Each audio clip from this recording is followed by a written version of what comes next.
Hello, it's Doris with Aldi Books. Happy Saturday. This is a belated Friday read because I was not in the mood for filming yesterday. So yesterday was the beginning of mid-month book bash, and I did do some reading. I've been listening to Robin Hobb's second book in the Assassin series, whatever that one's called. I do not know. And really enjoying it. I'll save that for my mid-month book bash chatter. And I read some in the Net Galley read number, well, I'll get to that. And I'm going to save that conversation for mid-month book bash. I have started to vlog today, so there will be a mid-month book bash vlog starting with today. It's a glorious day outside, so I'm gonna go hiking with a friend and then get blackberry margaritas. It's gonna be a great day. It's gonna be a great day. Stay tuned. So this is Belated Friday reads. I just watched Greg's. Well, actually, I'm almost done. I think I have like 3 or 4 minutes left, but Greg's Friday reads, which he always posts on a Saturday, is brilliant this week. You guys need to watch it. Oh my gosh. So I may have insta ordered the paperback version of W.E.B. Du Bois, The Love Songs of by Honoré Fannin Jeffers. So excited for that. I'm going to take it to China with me, but I'm excited that it's in paperback now. That'll be much more transportable. Speaking of China, if you don't know what I'm talking about, there's a video. Big news. I will link it below, along with Greg's Friday reads from today/yesterday, if you haven't watched it yet. So do check those out. And yeah, so Friday reads, let's start with, let's get to that. We've already started the video. Oh, before I forget, there are several random little clips from my week. If you're into that sort of thing, I will attach them to the end. And for those that love the kitties, there'll be a lot of the kitty footage in the mid-month book bash vlog that I'm currently filming. So stay tuned for that. Okay, let's get started with the Friday reads, shall we? So Net Galley. Oh my goodness. So I was chatting with Greg last week and I'm like, I really got to get in on the Net Galley action. I've never done that before. I don't know why. We all, have things we're interested in at different points. So now I'm interested in Net Galley for obvious reasons. Moving to China and less access to physical books. So reading more online. I think I was reading more physical books on BookTube, and now I'm transitioning into more electronic books. So obviously Net Galley is a great asset to my online repertoire. So I was talking to Greg about how to get involved with it and get set up and everything, and did that. And I didn't know, because I'm a newbie, I didn't know how many I would get, and I wanted some. So I went through the nonfiction and requested seven that were appropriate for Springathon, because we're also in the midst of Springathon. So I requested 7, thinking that, fingers crossed I'd get 1 or 2. So then I proceeded to hit refresh on Net Galley like every 10 minutes all day long. I'm not even exaggerating. Maybe a little bit, but not much. So yes, I hit refresh all day long. I don't remember if I got one I don't think I got anything the first day. I think it was the second day. I got, I forgot the book. Oh my gosh. I got Annie Prue. So Annie Proulx of Shipping News fame, which I have not read. I believe she won the Pulitzer for that. I pulled all the other books that I wanted to mention, and I forgot about that. But so I read her Bark Skins, which I really enjoyed, and having read this is a nonfiction by her. The other two are fiction reads. Having read, like, it was fascinating to me, having read Bark Skins, which is very much nature writing, but in a fictionalized format. I can totally see how she did her research for that, because the book I read is Fen, Bogg, and Swamp by Annie Proulx, a short history of peatland destruction and its role in the climate crisis. So this is, exactly what you would think it would be, and so much more. So this, I would say, is very niche. If you are not interested in specific biomes, especially this one, and writing surrounding that, this might not be the book for you. But if you are into nature writing, little bit sciencey, not too much, but definitely, this is a great one. So this, very much is what the title implies, but she also dives into archaeology and history. Really fascinating. Obviously the biology and the environmental aspect with climate change, but I thoroughly enjoyed this. And then Annie Proulx is, obviously a literary giant. So the literary writing is in here as well. Just gorgeous. And she also literally puts literary into it with literal quotes from authors that, wrote on nature writing. So I thoroughly enjoyed this. Very, very delighted to have got a Pulitzer Prize winner right out of the gate with Galley. And the book I wanted to reference with that was The Swamp, The Everglades, Florida, and the Politics of Paradise by Michael Grunwald. This one pairs very nicely with the Annie Proulx. I read this a couple years ago, and I myself am a Florida native. I was born in St. Petersburg, Tampa area. And then we moved to North Florida on the Gulf Coast when I was right before second grade. So very much a Floridian, and I've never been to the Everglades. So Gabriel and I are going to the Everglades next month. I know, so exciting. So exciting. We're also going to do Key West and Miami. Just a quick trip, but super excited about that. I've just started planning it. Anyway, this also, a lot of archaeology and history and politics in this one, as well as the biome of the Everglades, which pairs nicely with the Annie Proulx. So anyway, Galley, if you're not aware of what Galley is, it's basically a site that helps publishers get connected with potential readers / reviewers.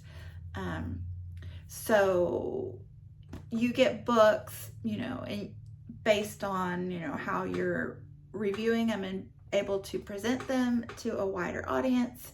But also you're judged by your statistics. So when you start, you're nothing.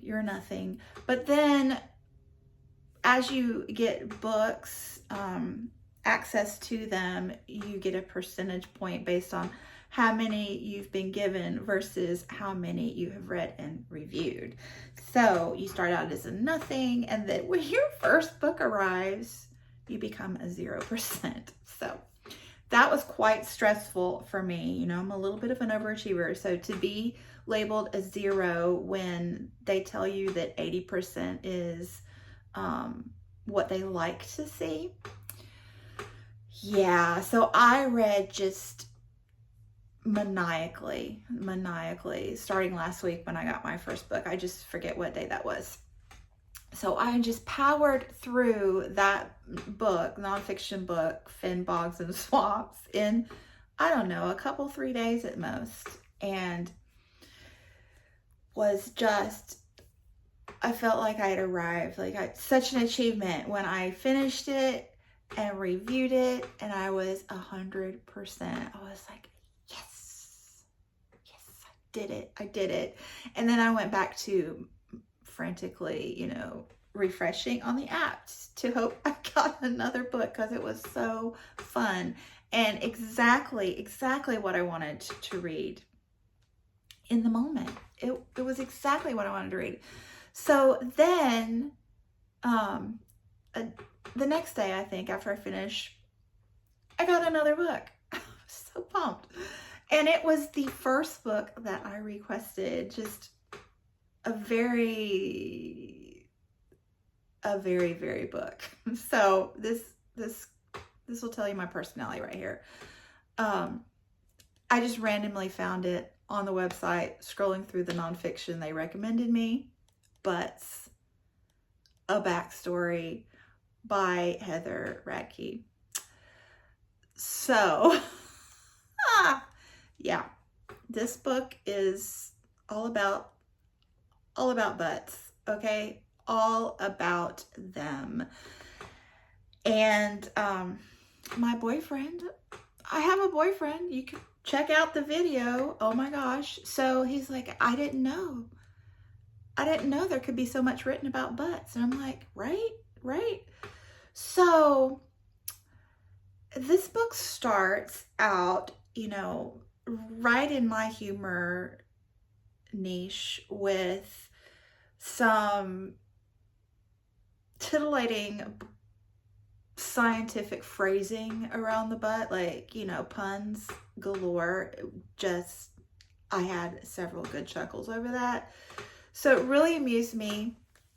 She also kind of brings in a little bit of her own memoir. So very minute amounts. I would say less than 10%, you know, maybe even the 5% range, probably 5% is her own life. But she does a really great job of a childhood memory in the beginning that really pulls you into her narrative. And I would say that is one of the strengths of this book, is the structure. She does a really skillful job with the narrative of the butt through history. So she does it on a timeline, but the things that she's researched really build on each other. So the other brilliant thing is her segues. So from one topic to the next, the information just completely builds on itself and leads you along to her themes and points that she wants to make. So another great, brilliant thing about this book is that she is very, I wouldn't say unbiased. She definitely has opinions and things that she wants you to see. But she does a good job of presenting the story in its entirety and letting you draw your own opinions. So excellent. I appreciated that tremendously. And also the fourth thing that I thought was really brilliant about this is her intersectional feminism. So it starts with the warm, fuzzy memoir moment and the titillating humor. And then it jumps immediately into feminism, but, well, not immediately. I'll get to that. But it's very much intersectional feminism. And so solid. We need more of that. So, the butt book. The butt book has so much interest. So there's biology in the beginning, anthropology. You learn all about your own structure and why you should feel good about having one. It's not all about the muscle people. Butt fat is biologically important. It is. And then, you know, she gets into his history Sarah Bartman, if you have not heard of her, oh my goodness, that chapter was just so heart-wrenching and just disgusting, and we need to rethink about, you know, what we find entertaining in life. Ugh. But then she also, pop culture, dance, exercise, the entertainment industry, it's just so fascinating. So this is a book that I would say, like, anybody would find interesting. I highly recommend this to, you know, whoever you are out there. Thoroughly enjoyed this. I forgot to mention, these are all, NetGalley is also, these are unpublished books. So I forgot to check when these are all coming out. I meant to include that. So I will type that down in the description box as well. So yeah. And the book I wanted to mention with the butt book is one that I read, I think right before the COVID, so maybe 2019 winter. Looking for Miss America, a pageant's 100-year quest to define womanhood by Margot Mifflin. Thoroughly enjoyed this, and this is a deep dive into the Miss America pageant, and is also a nice feminist read and intersectional. Thoroughly enjoyed that. So, so then I was a 50% as I was reading this, and I was, you know, as you can imagine, I was power reading it so I could get back to my 100% status. So didn't finish in time because I got another book. So I got Tree Thieves, Crime and Survival in North America's Woods by Lindsay Bergen. So that dropped me down to 33%. And then before I could even get the butt book finished, I got a fourth. Like, I got these two in the same day. So I got a fourth book. I'm not going to tell you which one that one is. It's very exciting, but I'll save it for mid-month book bash because I'm reading it now. So that made me a 25%. Like, it's a roller coaster ride, people. I think Greg said that, yeah. It's a roller coaster ride on NetGalley, but he says once you get a few, you know, behind your belt, under your belt. How's that go? Is it under your belt? I think it's under your belt. I don't wear a belt.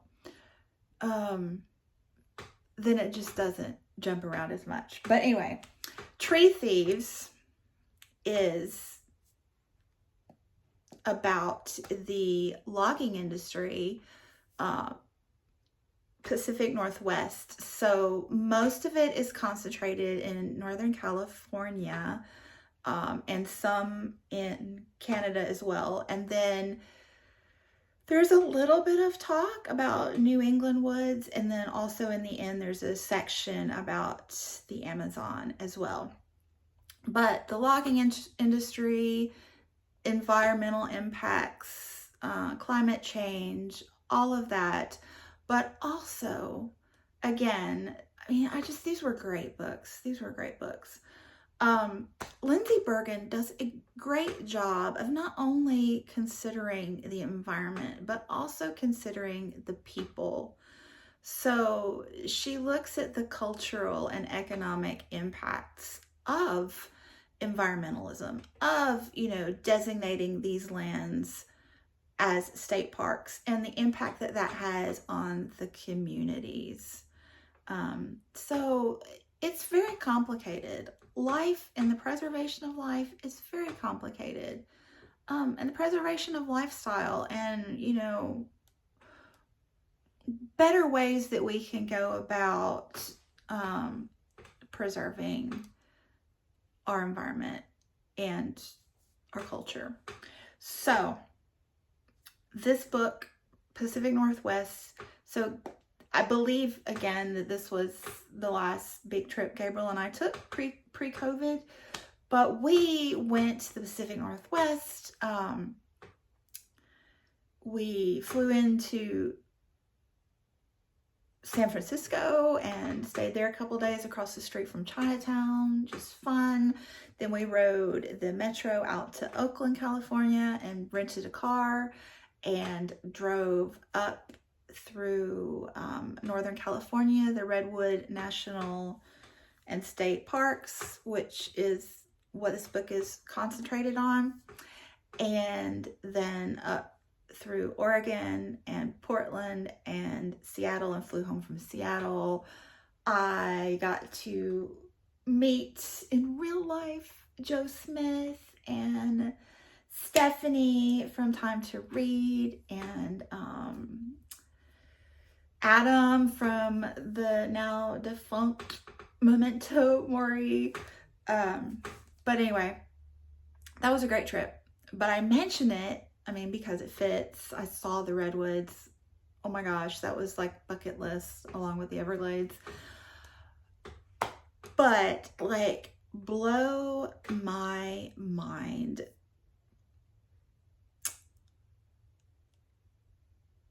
I have a pen pal that I have been writing since I was 7 years old. So right before I moved to North Florida, my cousin down in St. Pete, she had just gotten a pen pal through school, and her pen pal wanted a pen pal. And so she's like, do you want a pen pal? I'm like, yeah, I want a pen pal.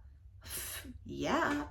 So I started writing this girl, you know, however long ago that was, you do the math. And we wrote for years, through college, through my, 20s. We did lose contact a bit for a few years, but then we reconnected on Facebook when it showed back up. So this is like, I would say, outside of family, my oldest friend, but I had never met her in real life. I got to meet her finally when I was, I guess, pushing 50, if not already turned that corner. She is from right there. That's her home turf. The Redwood National and State Parks is her home turf. So I got shown around by a local. It was amazing, just a delightful experience. But blow my mind, oh my gosh, her grandmother and her parents are in this book. Like, I flip open, there's a list in the beginning of characters in the story that's real, it's nonfiction, and there's her parents. I was like, wow, that's crazy. Like, when does that ever happen? Never. It was mind-blowing, and so unexpected, like unexpected. So anyway, that's my reading this week, Net Galley. So I am back to 75%. Yeah. So I am reading number 4, trying to get back to 100%, and have my fingers and toes all crossed that I will get the other 3 that I requested. Like, I feel like I'm on fire right now. So I've requested an Einstein graphic novel, and the new Cy Montgomery, and the new Jennifer Ackerman, and then the one I'm reading now, which I'll keep that a surprise for my mid-month book bash vlog. So I did want to quickly mention 2 more books that relate to the Tree Thieves. So The Overstory by Richard Powers. I would say Tree Thieves is a nonfiction source material for this book. So if you enjoyed this and really like nonfiction, I would recommend Tree Thieves definitely. And then the cultural and economic aspects, I would recommend Janesville, An American Story by Amy Goldstein. So yeah, I have been running my mouth a long time. And there is vlog footage at the end for those that likes. This is going to be a long video. Oops. And my friend just texted me that she's left for the park. So I got a jet. Thanks so much for watching, and I'll be back soon. Bye.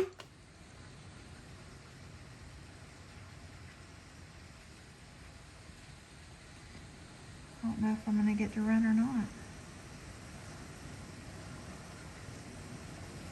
It's looking like not.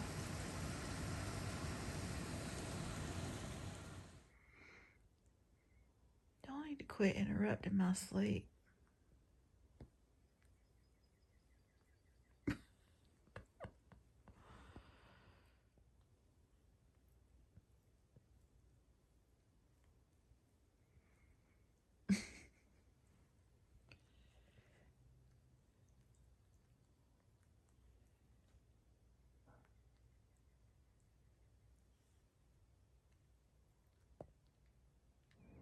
Oh, who's back? Oh my goodness.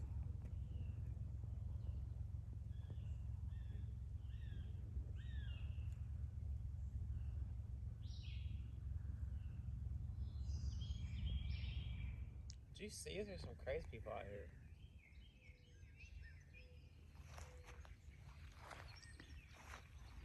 here? Thanks, babe.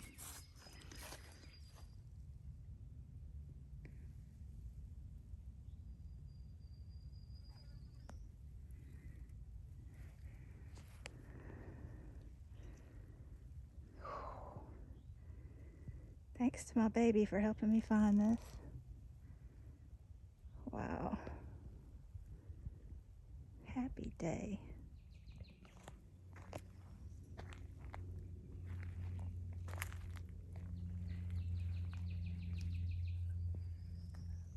Beautiful.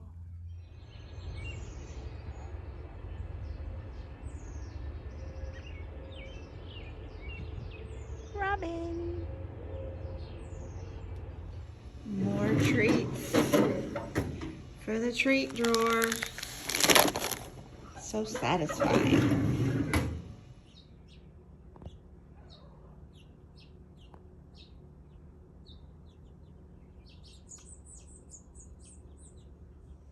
What are you doing there, Moo?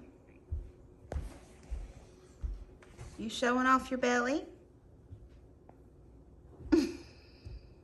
Moo.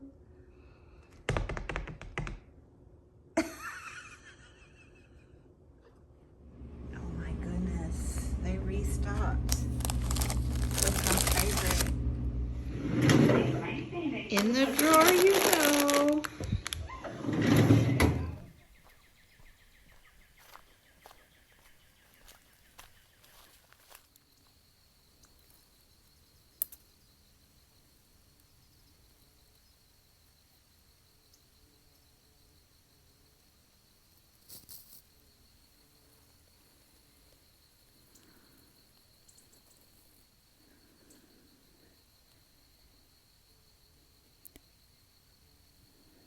She's a beauty.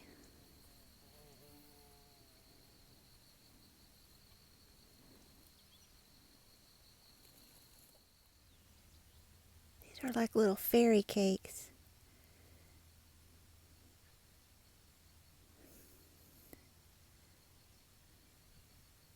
So pretty.